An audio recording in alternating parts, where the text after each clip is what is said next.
I wanted to do a quick video just to look at normal price movement. Now, when we look at our charts, effectively at Trendsignal, we're looking for changes in directional turning points. Now, this is demonstrated by the color change of this indicator here. So when it turns from green to red, like here, it's suggesting a downturn, or red to green, like here, it's suggesting an upturn. Okay, now forgetting the snipers for now, these are the snipers here, the discs that are on the chart. What we can see here is that actually you see these turning points quite a lot. You know, they're all over the chart there. So there's 1, 2, 3, 4, 5, 6, 7, 8, 9, 10, 11, 12, 13, 14, 15, 16, 17. 17 turning points on this chart. Some of them are big and overextending moves like this one, which moves about 400 points or so, 500 points. This one here, that's about 200 points or whatever. The vast majority of these turns are actually quite shallow. And if you look at this, you've got one here, here, here, there, that's fairly shallow after the entry, there, there. There's a lot more shallower turns. We don't know what that's going to do just yet, but there's a lot more shallower turns than there are overextending turns. And what this is all about, understanding how these markets normally move. Of overextending turns, we've got 1, 2, probably 3 big moves. The rest of them are all quite small moves. And this is about understanding the sweet spot, understanding what the market is most likely to do. I think what a lot of traders do, they have this sort of opinion that, oh, I want to go for big profits, big targets, big moves. But actually, it's an unlikely scenario, and that's okay if you can have really tight stops, but the bigger you move you're going for, typically the wider the stop loss you need, because you've got to give the trade a bit more room in order for it to get there. Like here, for example, you know, you can see that, sure, that ended up being a nice big move, but not before it came back a little bit first. And if you have your stop really tight to get a really good reward to risk on it, then you're probably just going to get stopped out and not actually benefit from the full move in the first place. So this is about understanding the market. And this is where the D1 Accelerator really comes in, and this is where our knowledge of the markets really comes in as well. What you're seeing here on the charts are our favorite opportunities marked by these discs. And even some of those don't look like they've moved too much. And yes, there are 2 loss-making trades on this chart as well.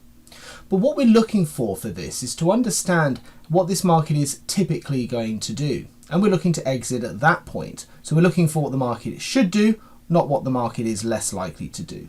And the sweet spot for pound dollar is 50 pips. Why 50 pips? It's different on different markets, by the way, but it's because that's the speed in which it typically moves. And that gives us a really great target, particularly if you're quite new to trading or new to this system, to help us to get going with straight away. And that means that actually all we're doing is looking for quite a bite-sized move. So that move from here to here on trade A is about 60 pips, about 58 pips or so that moved, which is more than 50 points, and therefore that's a winning trade.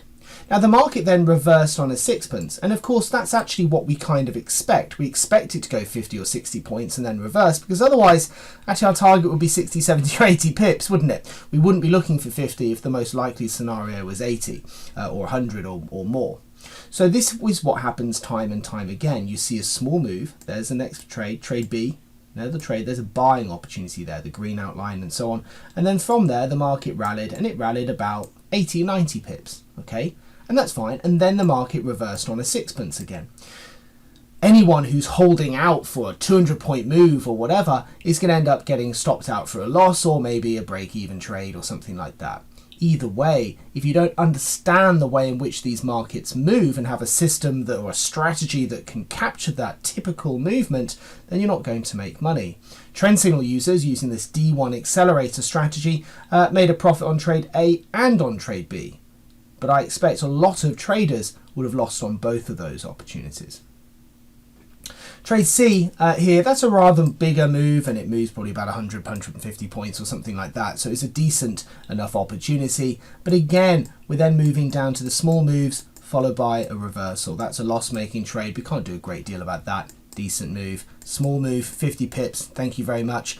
It's about making those little steps towards that overall profitable target. Now, yes, this one moves a lot further than that. But again, I'm not here to trade what might happen 1 in 10 times or 3 in 10 times.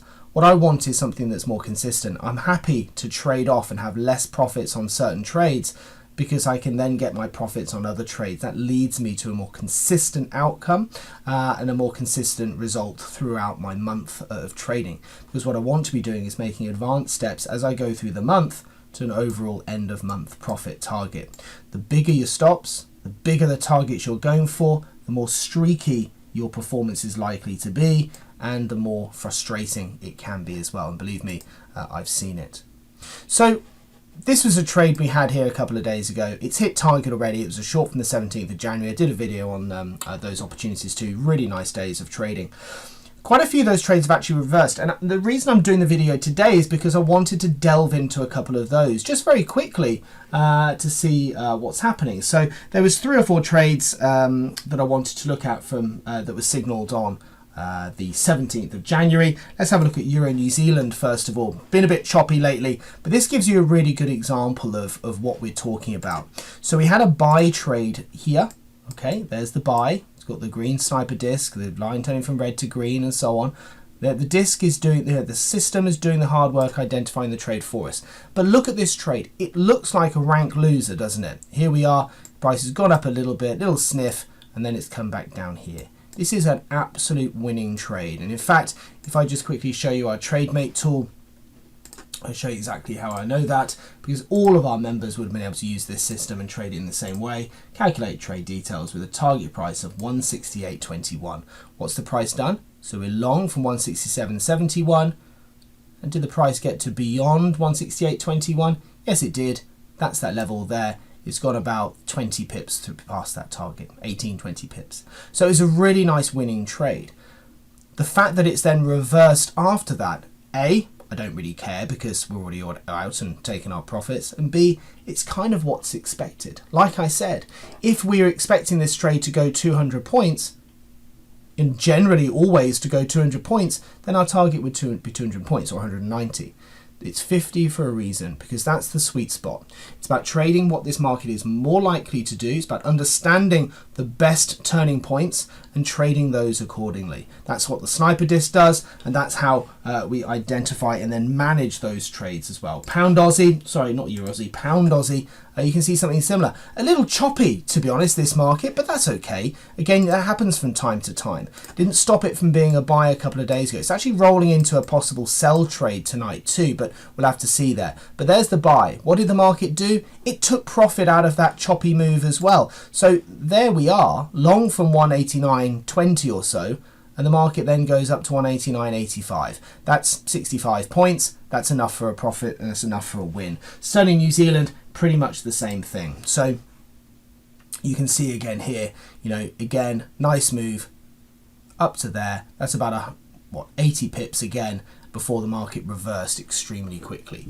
If you don't have the right strategy to identify the best trades, that's one thing, but also it's about being able to manage those trades, trade what the market is most likely to do, and then profit from that accordingly. That's given us a really, really healthy trade. Even though we were banging into resistance here, there was enough momentum on that buy to take us to our profit.